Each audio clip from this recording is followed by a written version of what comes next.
Chapter 1 Just One Kiss. Jerusha. I'm about to have my first kiss and I feel absolutely nothing. No excitement, no flutters, not even a glimmer of curiosity. It's me. I'm sure of it, after more than a dozen dates. My fault, my problem. Me. I twist out of my date's clammy hold and step away, putting my back to my front door. Jed, I think maybe. There's no time to avoid his swoop. My mouth still open when we collide in a messy mix of teeth, mine, and tongue, his. I don't even think before shoving him off. Yuck. I swipe a sleeve over the mess he's made of my face. You didn't like that? I don't think I'm ready for. What? Come on. Just kiss. Seriously, I'm not. Hey. I walked you home. At least invite me in. He pauses for a second before going on. Come on, babe. Let me in. We'll see where this. She said no. The low, rough voice comes out of nowhere and I can tell it frightens my date. Relief floods me to the tips of my extremities. Excuse me. Jed turns to peer into the dark. Quick, decisive footsteps scuff down a set of wooden stairs, over a few feet of sidewalk, then up onto my porch. It's Carl, my neighbor. Like every other time I've seen him, something flops around in my belly, heavy and hot. So maybe it's not all me. Maybe I've been dating the wrong guys. Maybe I should date Carl. Take off. Carl's tone leaves no room for argument. What? She doesn't want to invite you in. She doesn't want you to touch her. Get out of here. My date's chest puffs out before he fully takes my neighbor in. I can tell the second he realizes just how outclassed he is because he deflates, like a balloon. Whatever, man. I know it's not right, but something dark inside me wishes he wouldn't back down. I picture Carl's thick, ink-darkened hands grabbing Jed's lapels. Imagine the way his back muscles would ripple if he threw him out into the street. Here I go again, thinking ridiculous Carl thoughts at the worst possible moment. It happens every time he shows up. My insides get tense and achy and I want things I'd never thought to wish for. Right now, I'm out of breath, sick to my stomach, and so hot I want to shed my coat. Later, babe. Jed's clearly not looking for a fight. And that's fine. It's good. A fight would be an awful end to the evening. He flicks me a look, lifting his chin in a way that is supposed to be macho, but looks childish. Well, no, I reply. Not later. I don't think. He's already gone, crunching down the leaf-strewn street toward the university. It's an expression, Carl tells me with a smirk. A second later, his lips tighten into a frown and one dark eyebrow lifts. Unless you want to see him again. You want me to call him back? Did I butt in when I shouldn't have? I shake my head, remembering the feel of Jed's slobber on my face and the fear that he wouldn't back down. I should go inside and wash him off, but I can't go anywhere while Carl's standing here. Definitely not. Thank you, Carl. Another bad one, huh? Wasn't great. My breath puffs out between us. It's cold, I notice, though I'm clammy hot from my proximity to this man. You let this one walk you home? I thought. What did I think, exactly? That it wasn't too bad? That he wasn't a total jerk? I can't tell Carl what's running through my head because even I, in all my innocence, know that this line of thinking is pathetic. He didn't gross me out, so I let him walk me home. I don't know. I was hopeful, I guess. Prick doesn't know how to kiss a woman goodnight. Carl shifts like he's about to leave and I can't let that happen. Everything I've been looking for in a man is right here. He's twice my age, fine, but that shouldn't matter. He's single, I think, and the way he makes me feel is like nothing I've experienced. Night, Jerusha. He turns to go, whistling low for Squid, who slides silently from the shadows of my porch. I've never seen a dog quite so quiet as this one. So stealthy, I hadn't seen him arrive. Wait. Carl stops and looks at me, far enough out of my porch light's glow that his eyes are two dark holes in his wide face. There's the beginning of a beard on his chin, and I tighten my hands into fists to keep myself from touching him there. You do this with all the neighbors? This. He glances out at the dimly lit street with its trees and wonky sidewalks and the long line of row houses. Late-night front porch interventions. He exhales. You're the only one, Jerusha. My O is more breath that voice.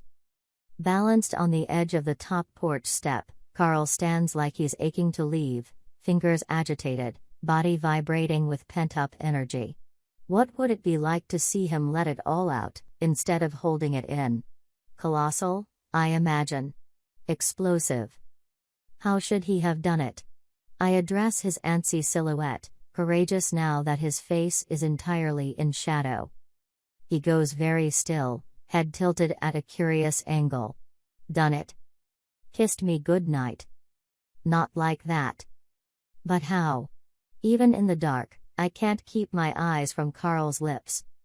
A car approaches, its light skimming his back before it slows for the stop sign. It's like that outside presence pushes a button, releases him from his frozen position. He shifts down to the first step, putting a few more inches between us. I can hear him swallow, the sound loud in the night. Everything's strangely still, reminding me of a film set. My porch right on the sidewalk, but so enclosed we might as well be inside. Not something I can explain, you know? There's just a right and a wrong way, and that was definitely the row. Show me. The words come bursting out, though I guess the idea's been there for a while. Maybe since the first time I saw Carl. Come again? Show me how you kiss a woman goodnight. He shakes his head in this quick little rhythm that I can't read in the dark. Is he as frantic as I am? Did my request turn his insides to jelly and make him want to turn around and hide? Suddenly, I hate the shadows. I need light to know just how badly I've messed things up with my nearest neighbor, the man whose house is literally stuck to mine, whose porch is so close I could climb over the railing and be there. Oh, gosh. I'm so sorry, Carl. I'm hot, face on fire, tears closer to the surface than I'd realized, not in my throat, but right there, burning my sinuses. I'm a fool. An absolute fool, to think that the broody, kind, inked-up giant next door would want to show me anything. I'll just go inside now and we can PR. He mutters something I don't understand, and in 2 strides, he's here, above me, around me, his body so much bigger this close. He doesn't touch me, though. He must not want me to. I don't move an inch when his head lowers beside mine, putting his mouth to my ear. He clears his throat, though it clearly didn't work given how rough he sounds when he goes on. Never been kissed. No, I whisper, keeping every muscle stock still. Except for tonight, with. Doesn't count. His words are warm on the side of my face. He's radiating heat, this close. I want to touch him, to see if he's as hot as I am, if his skin burns the way mine does. Oh. Put your hands on me. After a second's hesitation, I lift them like a zombie and stall out, hanging in midair. Where? Where would you like? My eyes go to town, flicking all over him. Endless possibilities assail me in a rush: rough face, hard chest, bulky shoulders. Is that short hair as spiky and stiff as it looks, or would it give beneath my fingers? My attention lands on his hands. I think about those a lot, and not just in bed when I fantasize them onto my skin, but in class, while working, walking, on the bus. Pretty much all the time. Would you? Can I hold your hand? The pained noise that rattles deep in his chest tells me that I've gone too far. I'm sorry, I shouldn't. I force a laugh that hurts coming out. I'm I should let you go home. Okay, Carl. Good night. Carl. Jerusha. She stops trying to get her key in the lock, but doesn't otherwise move. You okay? Quick nod. I don't believe it for a second. Her shoulders are so high and tight she looks ready to fly off. Give me your hand. After a few excruciating seconds, she turns, head down. I'm waiting for her, palms up. She glances at me, all big, blue eyes and freckles and that soft mouth, and something pings inside my chest, hard. Slowly, she puts her hands on mine, light as, I don't know, butterflies landing on flowers or something. They're weightless, but warm. And just this barely their contact feels good. It's all I can do not to squeeze her, wrap her up, protect her from the shitty world. I wait, breath held. There's hardly any pressure, just that heat, until she lightly drags her palms back, putting our fingertips together, finally leaving our middle fingers to latch like hooks. It's the weirdest, softest, sweetest thing I've experienced in ages, and it's twisted something in my chest. I flick a glance up to her face to find it hidden behind a puff of messy brown hair. But I need to see her, confirmation that what I'm doing is okay. Because, hell, she's got to be a virgin, that's what the never been kissed thing means. I'm at least a decade older than her. Probably 2. She's little and soft. I might break her. Tilt your head back, I whisper, instead of letting her go like I should. Let me look at your face. Her mouth's glistening, bottom lip indented for a second as though she's been biting it, and I have to shove back a wave of ridiculous jealousy that I'm not the one doing the biting. Nobody's getting bitten tonight. That's not what this is about. It's not about me being a horny bastard who's been hungering for my 20-something virgin neighbor since she moved in 6 months ago. And she is cute, man. But no. This is about making sure her first kiss isn't some shitty mauling on her front porch. One of her hooked fingers tugs at mine. I let her drag me closer, flashing back to the first time I saw her, cleaning this porch, with her long hair and long skirts and long pauses before talking, like she's thinking things through before letting them out. She smiled that day and I couldn't breathe for a few seconds. I headed off to work, wondering if there was a husband or boyfriend inside. There's no reason that exchange should come back, or my response to her. Nothing happened that day beyond a nice to meet you, neighbor. Well, and that stupid stab of curiosity. Fuck it, envy. The fact is, there's something almost magic in the way I respond to her after so many years of feeling nothing. Will you do it? I blink back down at her face. Will you kiss me? Will you show me how it's done? My inner cynic's laughing his ass off. Where do I get off thinking I know a goddamn thing about women? With a track record like mine, this is the last thing I should be doing. And, yet. Of all the pricks she's brought back after what seems like an endless string of dates, not one recognized how precious she is. Not one. I do. I saw it that first goddamn day. Guess that's enough for my conscience to give me the green light. Come here. I lean down, taking care not to touch her any more than I already am. I'm a bruiser. Doesn't mean I have to break what I touch. I get another flare of guilt at the reality that I hurt a lot of people in my past life. Not anymore. Not her. Her breath's warm and smells like spices. Her exhales are kind of stuttery and, though it's ridiculous, especially considering the differences in our ages and sizes and histories, I like that I've managed to do that to her. She didn't seem jittery with that other guy. Just annoyed. My hands itch to slide into that mass of hair and hold her still, but that's the last thing this woman needs. I rein that in and brush my nose against hers. Just a touch, but even that changes her breathing and, hell, my own. I sense her mouth before I touch it, a sweet warmth that I'd dive into if I didn't have such a tight leash on myself. And then it's too much, the denial, the way her breathing's picked up, the sway of her body toward mine. I let my lips land on hers. The contact practically sizzles. My cock's heavy and warm and I haven't even tasted her yet. But I want to, damn it.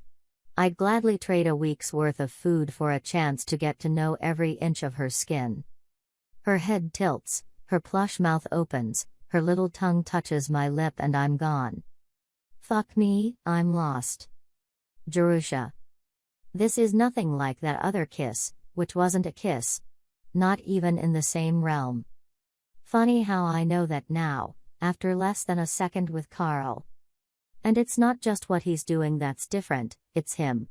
How he tastes, his smell up close, this presence all around me, overwhelming but not pushy. He's so tender, so careful, and yet I feel him everywhere, from the frantic flutter in my chest, down through my belly, to where I'm pulsing between my legs. I open myself further, the way they do in the movies, and lean forward, barely aware that I'm on my tiptoes, giving him more, letting him in. It takes a second to realize that his tongue isn't delving inside the way I've seen people do. His hands are nowhere on my body. I force myself away, winding up with my back to my front door. My hands are tingling so hard, they're almost numb and I'm breathing fast like I've just run. So is he, which is a relief, though nothing in his expression tells me if he liked this or if it was a duty he felt obligated to carry out. At least the breathing hard tells me he's affected. I think. I'm too worked up to be embarrassed, but I feel it there, trying to wind its way inside. I'm sorry, I whisper, putting my fingers to my mouth as if to wipe him away, although that's the last thing I'll do. Instead, I press the pads to quiet the buzzing his touch left behind. Why? For making you. I swallow, recognizing how callow I've been to pressure him into doing this. His laugh stops me short. Making me? He shakes his head and sucks in a long breath, looking off to the side, as if there's anything to see there but his dark front porch. I'm twice your size. You couldn't make me do anything I didn't want to do. The excitement starts right back up again. You wanted to do that? His attention's back on me and it's heavy, intimidating. What would all that physical power feel like if he let himself go, instead of holding back? Wanted to do that since the first time I saw you. Why didn't you? He huffs out a laugh. What? Grab you in the alley out back, shove you against the wall between the trash cans and... Please finish that sentence. Please tell me how hard you'd hold me. Tell me how you'd make me feel, how deep you'd kiss, how long you'd make me take it. Tell me what I taste like, because your taste is indescribable and I want more. And what? I'm breathless. Hoarse. Nothing. He shoves away from my door, backs up a step, another, and turns to leave. I want to stop him so badly it hurts. Night, Jerusha. That's it. He rips me right open, leaving nothing but an oozing puddle of want, and he's just going to take off, like none of this happened. I open my mouth, wishing I had the gumption to demand he finish what he started. At the very least, I could ask why he's leaving. I've grown a backbone, or discovered it, these past few months, so I straighten up and let him go, but it's hard. I manage a solid good night and watch him lope off into the dark night, his dog at his side. Within a couple seconds, he's just another shadow. Chapter 2. Temptation. Jerusha. The next week's a mess of classes and late nights getting ready for my big art show. The piece I'm working on is calling me back to the studio, but my back hurts and my eyes are fuzzy and Carl doesn't work on Thursday nights. I've got an excuse to go see him burning a hole in my pocket, a postcard invitation to my first solo show. It's in the best gallery in town. I'm so excited I could burst. I stop off for a pizza and make it a large, telling myself it's because I love leftovers, but the lie is thin. Especially when I add a six-pack of Modelo at the last minute. No denying what I'm doing. It's Carl's brand. The invite, the pizza, his favorite beer. I remember that detail from the night we sat on his back stoop last summer and drank beer. He took me to Home Depot in his truck, where I bought lighting fixtures for my house. When we got back, I realized I didn't have a ladder tall enough to install the lights on the high first-floor ceilings, so he brought his and then stuck around to give me a hand. The best thing that day, aside from sharing that beer, side by side, was the way he helped me, so different from anything I'd experienced back home. He didn't take over the project like my father or brothers would. He waited for me to lead, offering a hand, as needed. That level of deference, from such a big, stern-looking man, had taken the threads of attraction I already felt and twisted them up into something stronger. I think of him every time I look at my ceiling fans.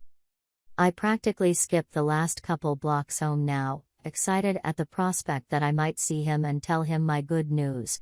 Will he come to the opening? Maybe as my date? I don't know. I've caught him watching me with a weird smile before, like he doesn't quite get me. Like maybe I'm a weird little person he can't wrap his mind around. I force myself to slow at the last minute. Right. Gallivanting like a 4-year-old probably isn't the best way to approach him. I can't quite manage a sedate walk, but I can go slow-ish. The streets are a restless jumble of whirling wind and fallen leaves. People give me more of the looks I've gotten used to since moving to the city. It's because I don't belong here. They can tell. I have no idea how to fix that, no idea how to fit into a place like Richmond. The fan area, where I live, is full of people who'd stick out like sore thumbs back home in the Shenandoah Valley, with their tattoos and piercings, wild hair and messy beards.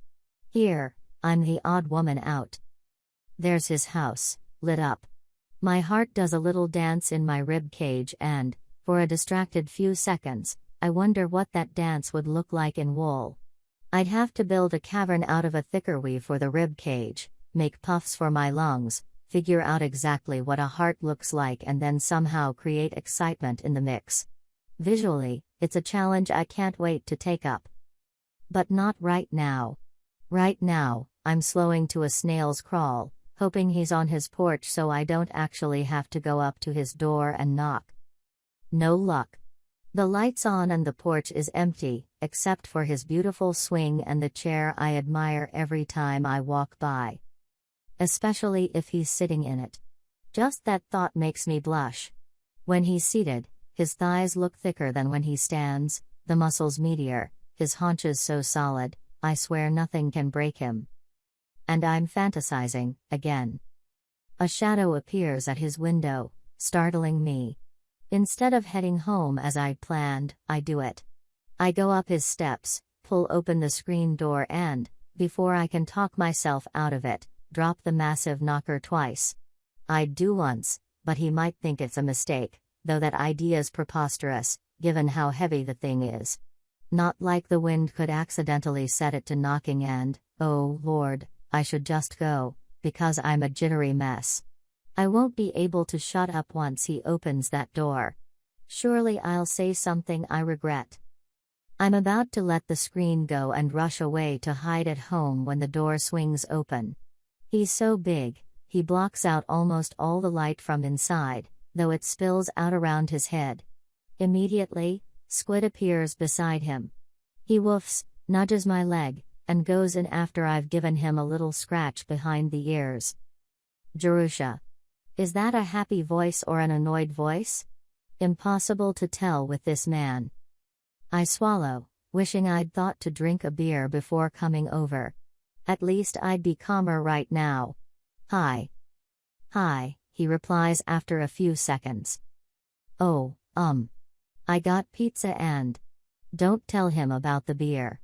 It's too much. And I thought you might want to. Who is it? Someone asks from behind him.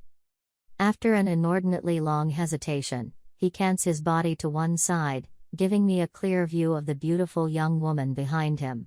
She's tall and thin and dressed in that perfectly relaxed way girls around here manage, yoga pants and a long-sleeved t-shirt that falls off her bones and boobs like it was made for her. And it was.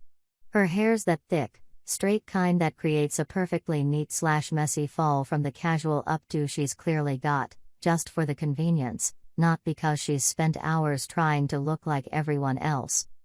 This is the kind of person Carl should be with. Of course it is. Statuesque, hip, casual, at ease in her own skin. Calm and effortlessly gorgeous. Oh, I finally managed to pinch out through my tight throat. The woman comes up behind him and slides her hand between his arm and torso. So familiar that she obviously belongs there. Sorry. You don't have to.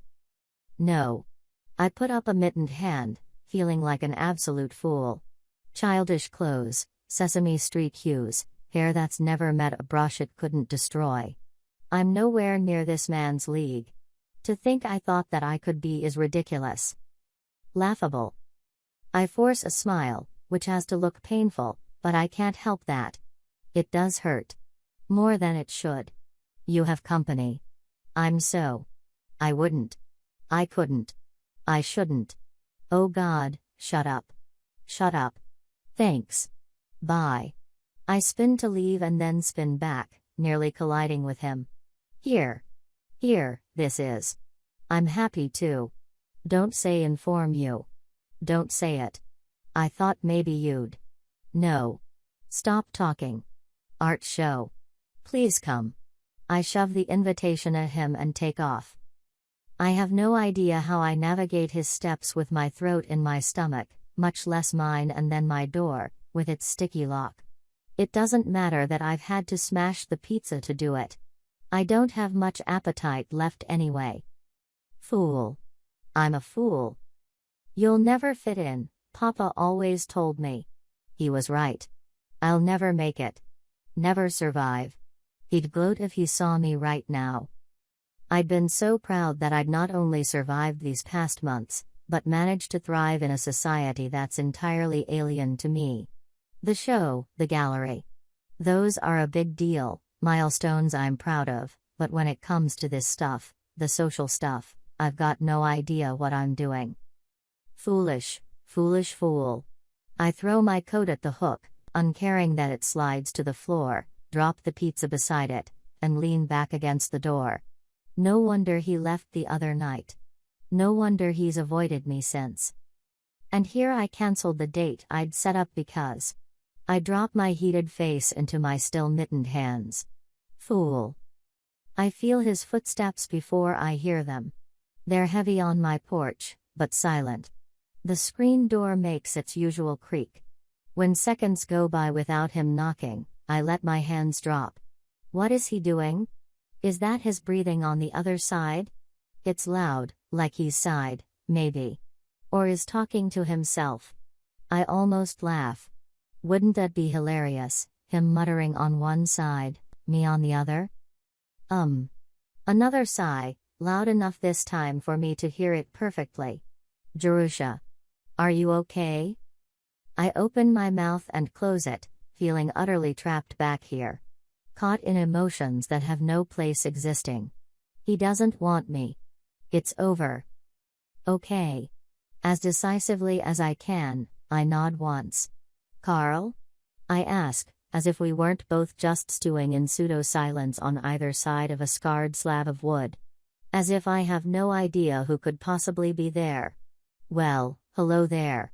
What a surprise. Fool, I mouth. I'm fine. I'm sorry. Hey. Congratulations on the show. This is huge. Oh. Thanks. I'll be there. The opening, I mean. Great. I'll see you then. Never mind that it's weeks away. Could you, would you mind opening the door, please? Oh. No, I'm good. You can go back. Go back to your guest. To your girlfriend. I can't bring myself to say it. You know. I just was. Daughter. I blink. Excuse me. My daughter. That was my daughter, Harper. Ooh. What washes over me is such a mixed-up cocktail that I can't begin to describe it. There's relief there, but there's also shame and embarrassment. Curiosity, too, but I can't let that seep out, because there's so much stuff to manage. Or, for want of a better idea, to suppress as best I can. Okay. Would you open the door? His voice is soft, low, a little rough.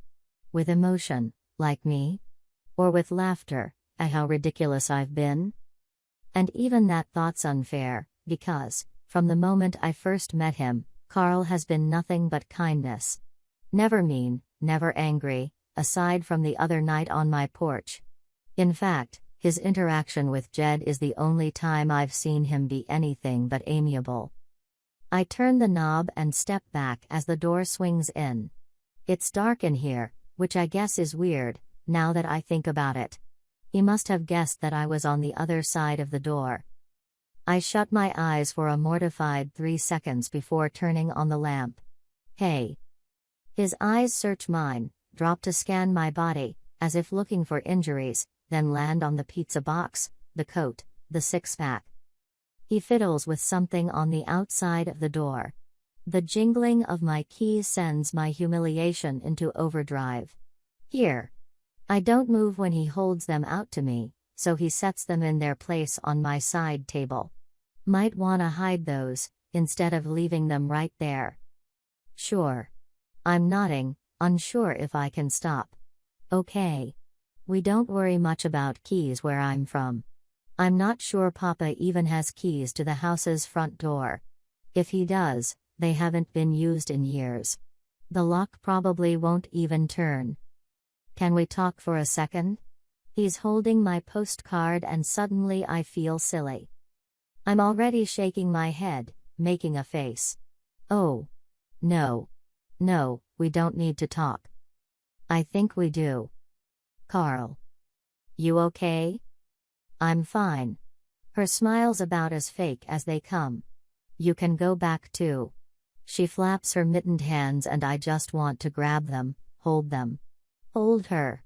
Doesn't she have any idea how cute she is with all her hair and rainbows and soft-looking yarn? Harper. Right. She took off for yoga or Pilates or whatever she does on Thursday nights. Okay. She's biting that lower lip again and everything from last week breaks through the dam I'd managed to erect around it, the kiss, the handhold, that lip. When she glances up at me from under her unfashionably large eyebrows, I feel just the slightest bit better. Eye contact. 1 point. How old is she? 18. Her O is almost silent. With a sheepish look, she goes on. She must think I'm different. I smile. You are different. Great. Her annoyed puff tells me that she's getting over the embarrassed thing. I'm relieved. It's a good thing.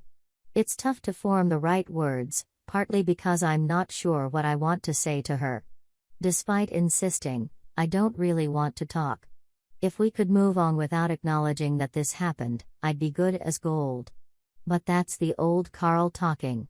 The kid who bottled things up, exploded, bottled, exploded. I'd be dead today if I hadn't learned how to communicate. Damn it, being a better man is hard. Worth it, though. I have a whip-smart daughter who means the world to me, a father I don't hate anymore, an ex-wife who's healthy and happy, without me. And a neighbor who looks at me like maybe I'm a man she admires. That beer and pizza just for you? Or you planning to share?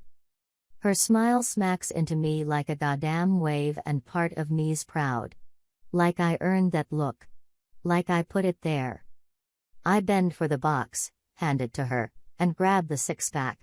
The way the beers have landed, they'll probably blow when we open them.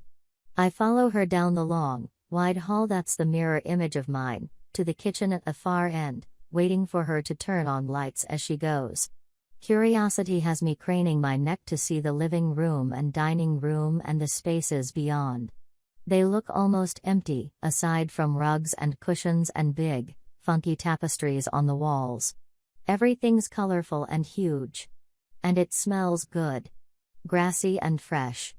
I can never get my house to smell like anything aside from cleaning products or whatever I cooked that day. The kitchen's the opposite of the other rooms, it's full of stuff. Bright, copper pots and bowls of eggs and seeds. Dried herbs hang from the ceiling, onions and garlic, too. This is awesome. Really? Another shy look from those big blue eyes. Is your place like mine? I laugh. Same floor plan. Well, the opposite. But it's nothing like this. I take in the budget appliances and makeshift work surfaces, modifying my initial reaction. It's appealing because she's filled it with things that seem alive, but underneath it's been cobbled together. Looking for counters. She shrugged, pulling plates out from behind a curtained set of rickety shelves. Someone would need to reinforce those before the weight of the dishes took the whole thing down. I grabbed 2 beers. You want one? At her nod, I lift my chin toward the back door. Safe to go out there? Her curious look makes me smile. Just need to open these where they won't douse everything. When her expression doesn't change, I explain. They looked kind of shook up. Oh. Right. Outside, the rickety back stoop complains under my weight. I'm tempted to complain back. Keeping in shape's a lot harder at 43 than it was at 30. I manage, but it hurts. Arms outstretched, I pull both tabs. One lets out a spray. The other behaves. I'll give her that one. I take a long look at her postage stamp of a yard. It's bigger than mine, since I've got my workshop out back. She's landscaped a bit. It's nice. No wonder Squid's always trying to slip through the hole in the fence. I don't blame him. Back in her glowing kitchen, I accept a plate. My dog still come over here when I'm working? She throws me a shy smile. Is that okay? You kidding? He loves it here. I like him. Something sly passes over her face. I may have bought treats recently. I snort. Yeah, well, don't call me when he decides to move in. I catch the edge of her adorable smile as she leads the way up the hall to the dining room. She hesitates in the doorway. Here. Or. She waves toward the front. Living room. She turns a light on, illuminating the almost empty space. Low table, thick rug, a single ratty armchair, covered in another woven piece. Take the chair. She sinks to the floor by the table. I ignore her invitation and join her on the rug, sitting to her right, which puts our bodies perpendicular and our knees close. After a funny little smile, she eats. And it's something to see. Not ravenous, so much as delighted. It's an event for her, which I like. Prying one piece up, enjoying the stretch of melted cheese, moaning under her breath at the first bite. It's all I can do to eat my own piece without staring. The beer will help. I hold my can up in a toast. She's clearly pleased with that, too, grabbing hers and slamming it against mine too fast and too hard so that it sloshes over both of our hands. I can't help but smile at her giggle. It's catching. I find myself laughing with her in a way I haven't in years. Cheers, I say before taking a long pull. Oh. She wipes her first sip off her lips and meets my gaze. Cheers. She slaps her can to mine, clearly pleased. Christ, she's cute. Christ, I shouldn't be here. And yet, here I am. I grab my slice, fold it and shove half into my mouth. It's not until I've polished off the first and gone for the second that I notice the way she's watching me. It's the same way she looked at her pizza before putting it in her mouth. Everything falls away. I'm hard as nails now, and plagued by guilt. I set my plate down and lean in. I can't be with you, Jerusha. She pauses mid-bite, eyes wide. They're so huge, if she even thinks about crying, I'll be able to tell. Okay. Something shifts. She finishes the bite and nods. Would you, mind explaining? I'm too old for you.